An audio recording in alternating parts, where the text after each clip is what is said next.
I recently had the opportunity to work on a painting of Gethsemane. This was my first painting ever of Christ in the Garden of Gethsemane, and I put a lot of study and thought into it.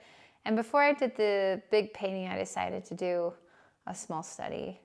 And it's kind of coincidental that this painting is all about Christ and his meditation, his thoughts prior to entering the Garden of Gethsemane, just as this painting was for me, my thoughts and preparation before painting the Garden of Gethsemane.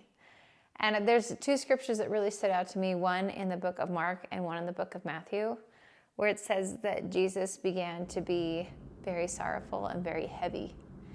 And I thought about the times in my life where my emotions have felt like a literal weight. You know, you think sometimes like, it's just a feeling. How could it have any kind of physical weight? But they do. And what was that like for Christ, you know, to descend into that garden and to feel that weight and to have the courage to go through with it, to not shrink, but to partake of the bitter cup.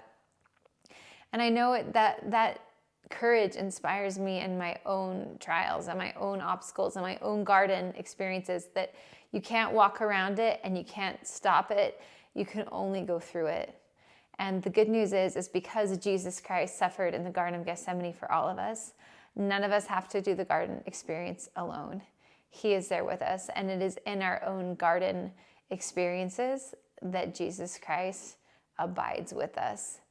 And so I've titled this painting Eventide, from the hymn Abide With Me, 'Tis Eventide, knowing that Jesus Christ is there, willing, ready to abide with us in all of our garden moments.